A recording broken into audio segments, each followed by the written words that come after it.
Crown Score podcast alongside Reggie Walker. I'm Kevin Stewart. Reg, pretty good haul for the Hornets in the latest NBA draft.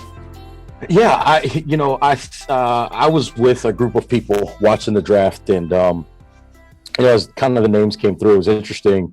After about the first 4 or 5 picks, I started to get a little bit lost on some of these guys because I just hadn't seen them a lot. A lot of those guys came from G League Ignite, right? That just didn't get a chance to see throughout the year, and so I was kind of curious as to what the Hornets were going to end up with, and if it would be someone who I just flat out did I know even who the hell they were.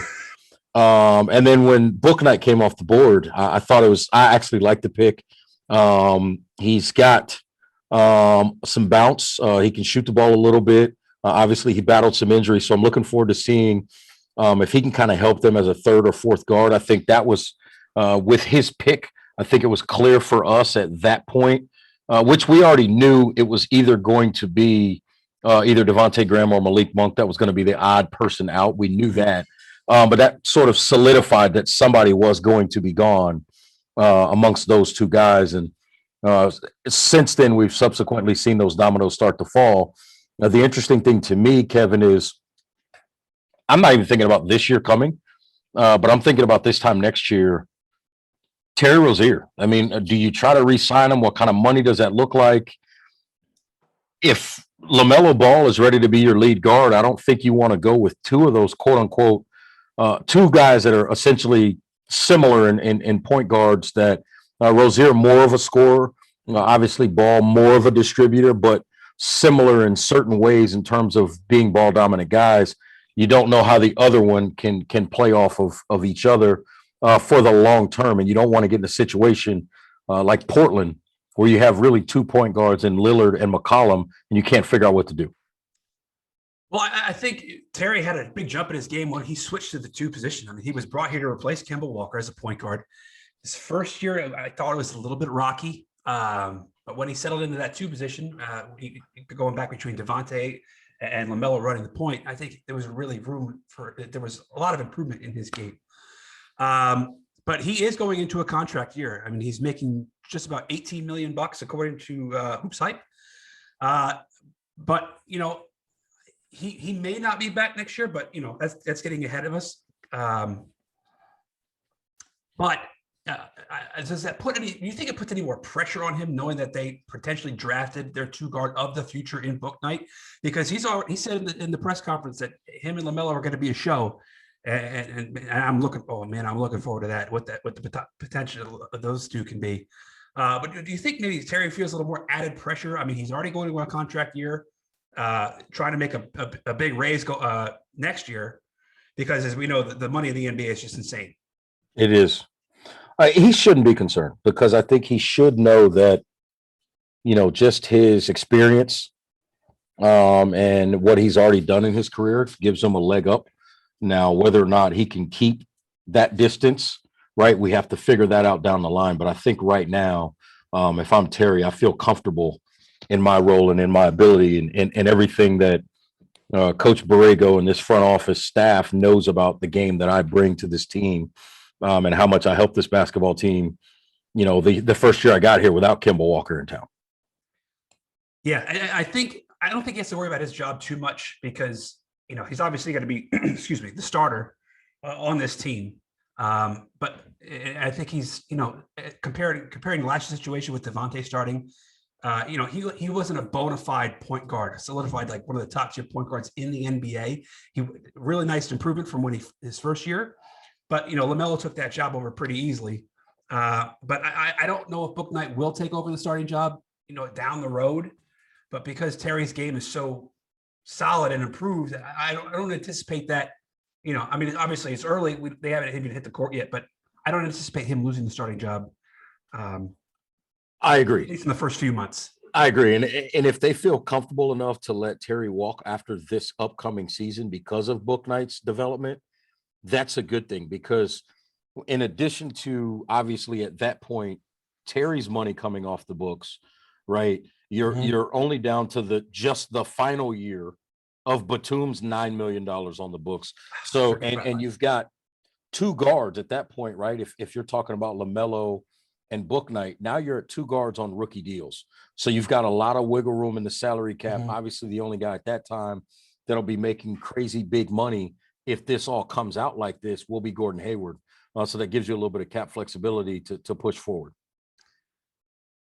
Yeah, I mean that's a really good point. And Kevin, let me ask you this, and I hate to cut you off, but You're let fine. me ask you this, because this is something I've thought about for like years, and I know some people may say, well, you're thinking about this now because of the pandemic and the bubble. I no, wouldn't it be cool?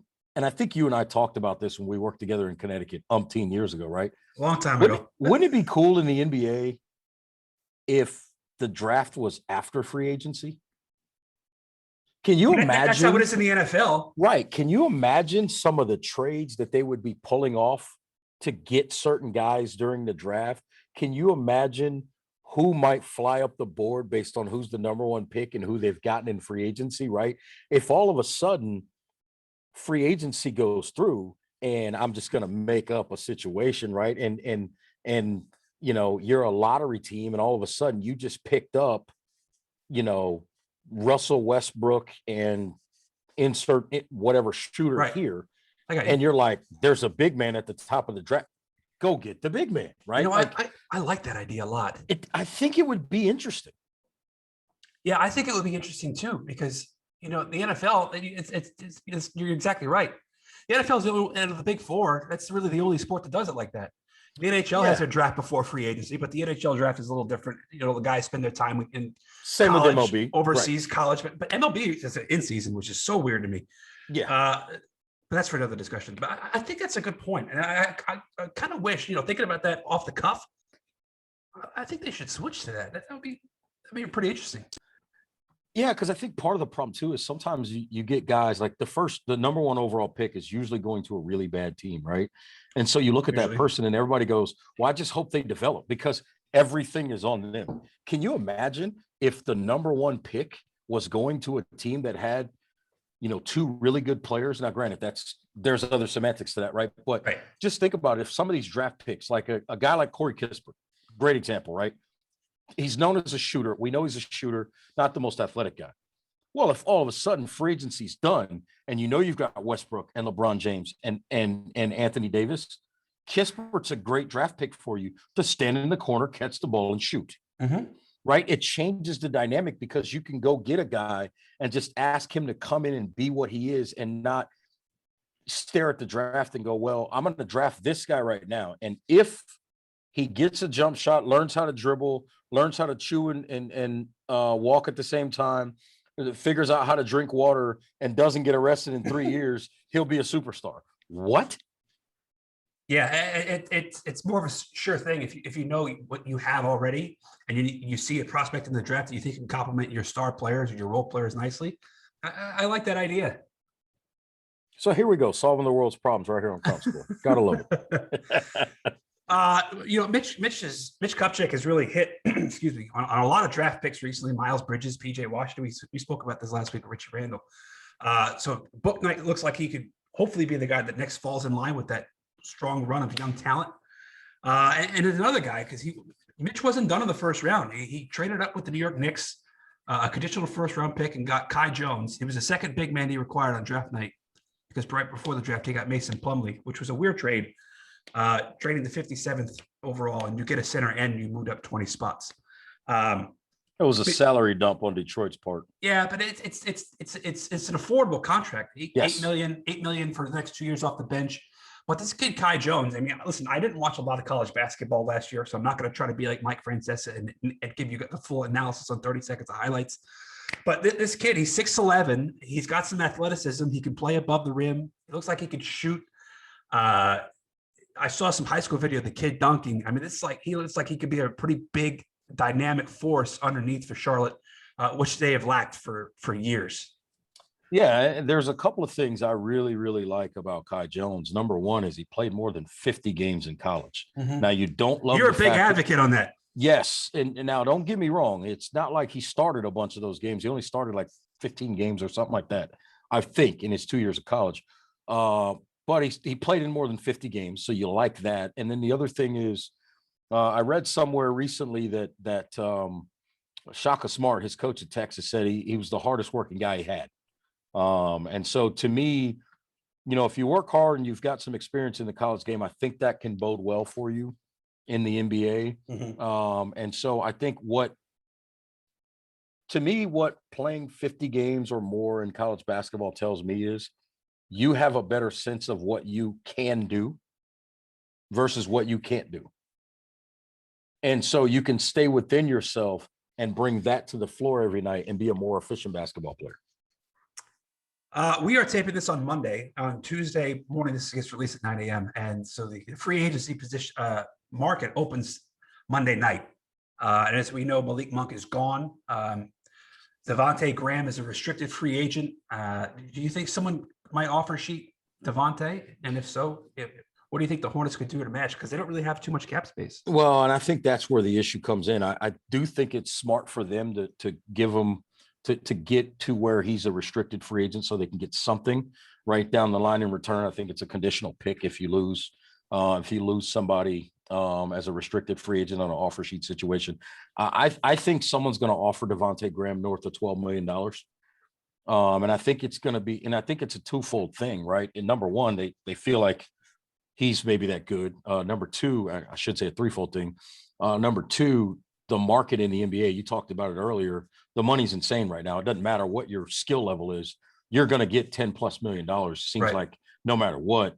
And then number three, sometimes you do it, especially if it's another team in the Eastern Conference. They can just do it just to strap Charlotte from being able to get him back. Or if they do, it's going to be prohibitive to the team in terms of long-term free agency, vying for free agents. So there's so many different pieces to it. And to be honest with you, Kev, I would put my number with Devontae Graham, and I like him as a player, and I don't mean this disrespectfully. I'd put my number around $11.5–12 million. And if somebody wants to pay him more than that, then they get themselves a Devontae Graham. There's one team I worry about snatching Devontae, and that's the New York Knicks. And they are in need of a point guard, and they have the most cap space in the NBA. I believe it's $56 million or something. Yeah. And I know they were going to really go after Kyle Lowry, but it appears he's going to Miami at a sign and trade. There's Lonzo Ball out there, there's Spencer Dinwiddie, but if you can get a starting point guard on the cheap like Devontae, and he can't start in this league as he showed, I'd be worried about he's going to get poached by somebody with some cap space. Well, and I tell you what, if I'm the Hornets, to be honest with you, depending on what that number is, yeah, it's going to hurt a little bit, but I'm okay with that because I still know that I've essentially got 2 point guards because I can play Terry at the one at times as well. Mm-hmm. And that way I can really manage Bouknight's minutes. It would be harder to manage Bouknight's minutes, obviously, if Devontae Graham was here, because now you're trying to play musical chairs with 4 guys. Right. To whereas with Bouknight, it's 3 guys, and Bouknight at no point is going to be the point guard on the floor with either of those 2 guys on the roster. No. And how much do you really want to pay your backup, like double what you're paying your starting point guard? I mean, and that's where right. So I don't know if, that therein lies the problem, because LaMelo is going to start. He is going to earn himself a hell of a pay increase if he keeps playing the way he is. So it's why I worry about Devontae potentially getting poached by another team. And Kev, that's the inherent danger of drafting well. If you draft well, right.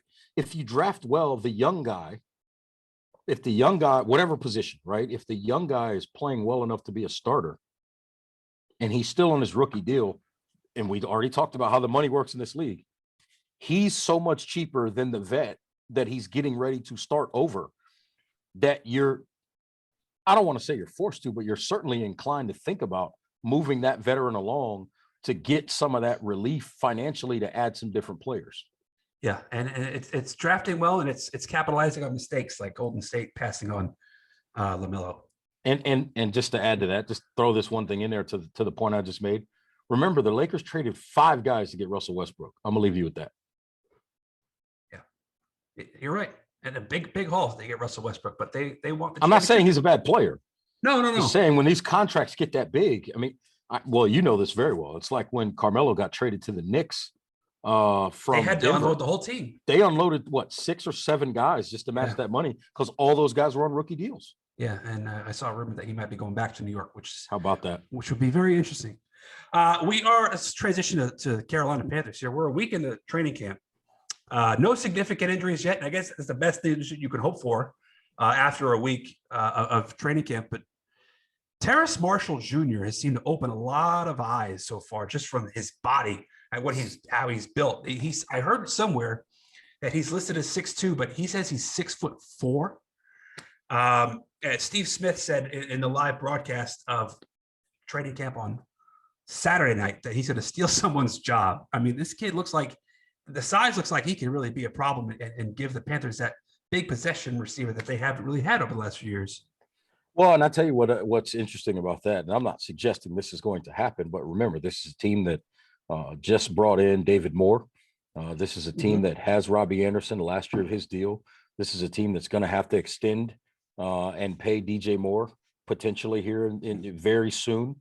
And so if Marshall is able to make plays like that, then again, it's a situation where you keep the guy on a rookie deal. You maybe move one of the older guys out that's making a little bit more money, and you keep moving down the train, moving the train down the track. So that's interesting to watch. A big one for me, Kev, and this is no slight or nothing in particular to any player. To me, this is the week, and then into next week to watch in training camp. The pads come on for pretty much everybody. Now you're going to find out how good everybody is, because, we used to have this joke at Penn State, see the stadium behind me, that the first week of camp, first few days of camp, some of the freshmen would come in there and I'm guilty, right? Happened to me once. They call a corner blitz. We're not in pads yet. I'm like, it's a sack. I got a sack. Talking trash. And they're so like, you're on the defensive side of the ball here? Right, on the defensive side of the ball. And they're like, here goes another T-shirt All-American, right? And then we finally put the pads on. They call that same corner blitz. What they didn't tell me was that backside guard was going to pull and meet me right before the quarterback. And I got my head taken off. And he looked down at me and he said, "Are you still a T-shirt All-American?" Message received. So to me, I always say, keep an eye on these teams and these young players in particular, but really everybody once the pads come on, because then you really see when a guy can hit you in the ear hole and your head's not on a swivel, you're going to find out how good guys really are, or if they're kind of afraid, right, if you will, Marshall. And I'm not suggesting that he is, or any young receiver. How bold are they going across the middle once the pads are on and somebody can go ahead and give them a little shoulder to the chest? Well, as a fan of the SEC, I don't think we're going to have to worry about him or JC Horn anytime going forward. I agree. But yeah, I mean, we're a week and a half away from the first preseason game against the Colts. Yeah, and Kev, I want to slide this in there for the people listening to about training camp. Folks get so enamored, right, with quarterbacks and what they're doing in training camp. I got news for you.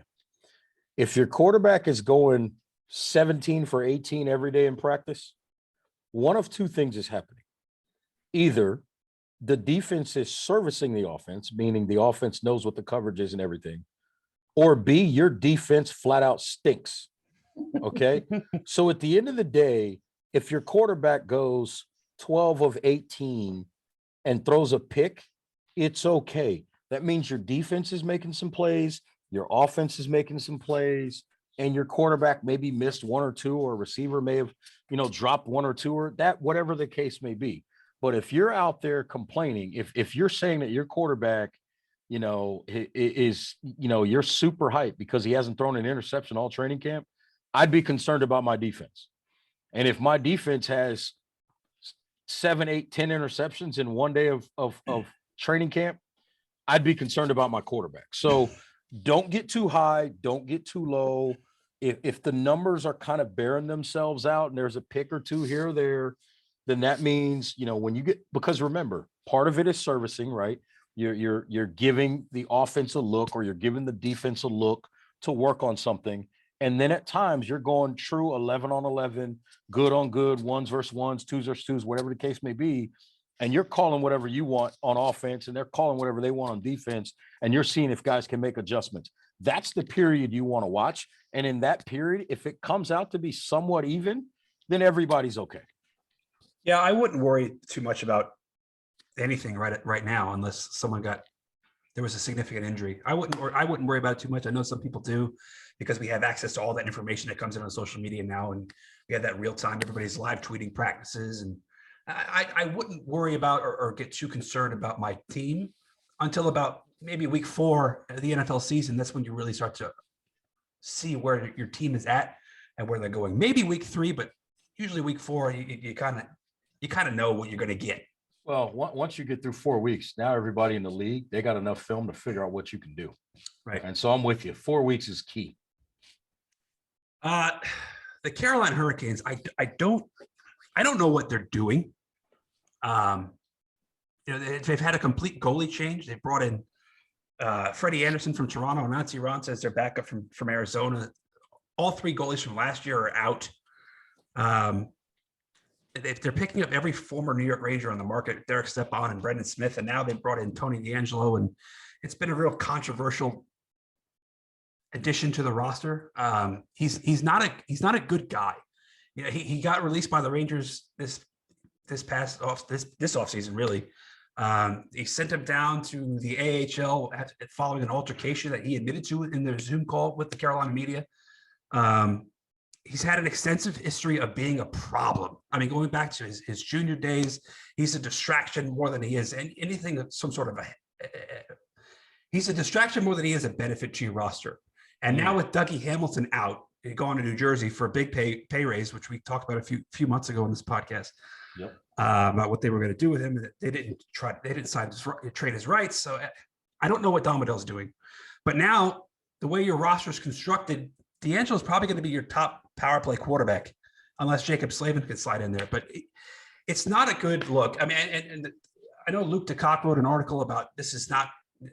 He's very anti this. A lot of Carolinas are anti this. I mean, in the Zoom call with the media, they were asking him if he supported the January 6th Capitol riots. And it's like if you have to ask someone that, it tells you what you need to know about the guy. Why is that a what? He's very outspoken politically on social media. And it's just, I don't see one Carolina fan or one hockey fan that's really supported this move. I'm surprised he even got signed by anybody. Interesting. Yeah. Look, anytime, listen, this is a team that over the last few years has been in the mix, right? Mm-hmm. And so obviously talent acquisition is important. But to your point, if you're acquiring talent that you're not going to be able to consistently rely on to show up, right? Because they're going to get in altercations, get themselves sent down, those types of things. That's not an addition you want to make to your roster. And so to me, that's concerning, right? For the purposes of this particular conversation, I get it, whatever it is on social media that he said, whatever, it is what it is. But to your point, that's just one of the things, right, that adds up with this guy historically. And when you have that, right, you can't trust that he's going to be available, right? Because of all the issues as he's had. And that's one of the things, Kev, you and I have been around each other and talking sports and discussing athletes for more than a decade. Mm-hmm. And the one thing that we both know is the number one ability is availability. And if this, and this is one of those types of guys that you have to consistently be concerned about his availability. And that's scary. Like on the ice, he's a good player. But, I mean, the headaches just outweigh any potential benefits or whatever you want to call it. The negatives outweigh the positives is where I'm going with this. And and we're with the whole roster construction, what Don Waddell is doing, I think Carolina's taking a big step back. I don't think they're going to be the team that they were this year, who contended for the President's Trophy.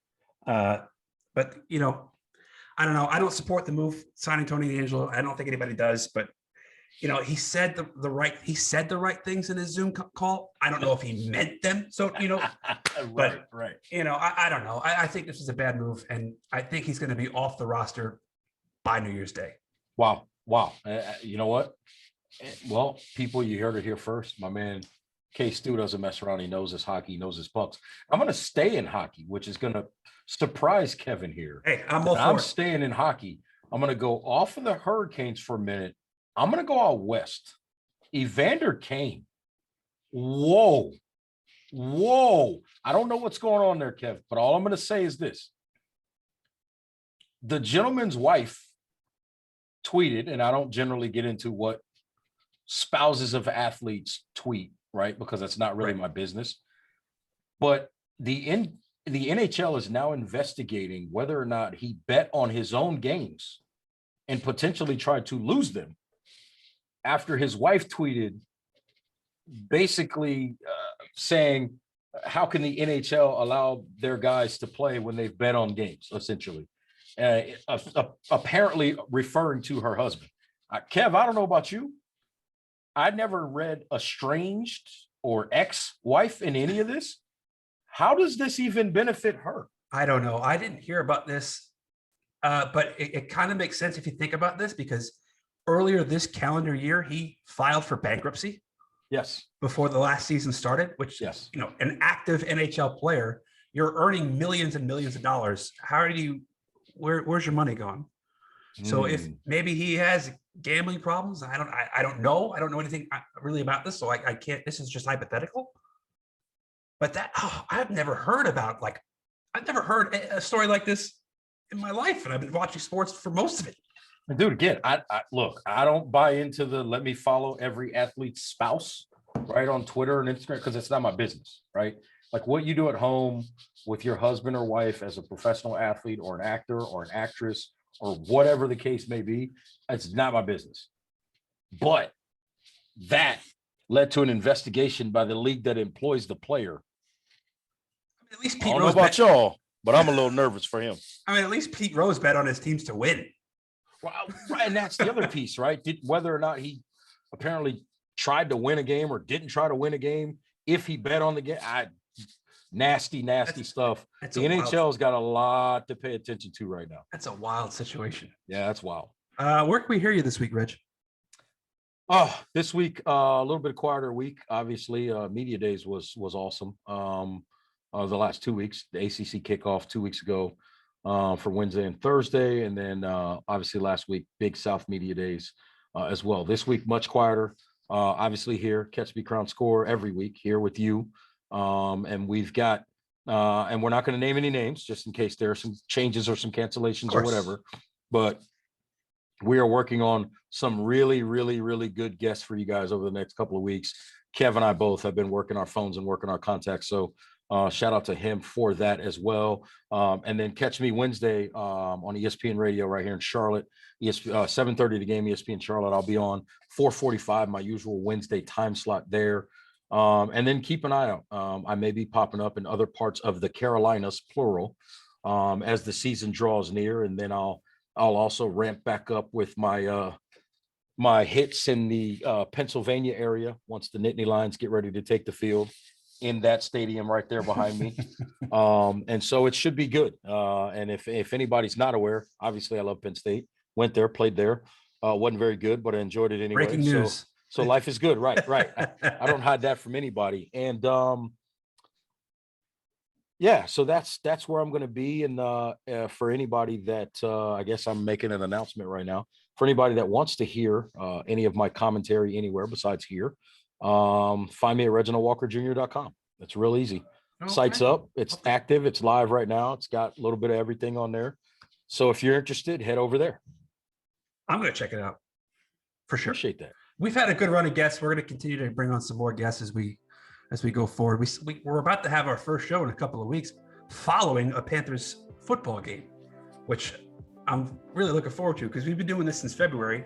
We haven't any Panthers games to talk about. We just had off the field news and speculation. But it's been fun. But I'm looking forward to actually watching some games and talking actual games here. Dude, I can't wait for the pads to start popping and the paint to start swapping. I mean, that's what it comes down to on the football field. Let the pads pop and the paint swap. And then you know who's good and who's not real quick. It doesn't take long. All right. Thanks for listening, guys. And we'll see y'all next week. Be good, Kevin.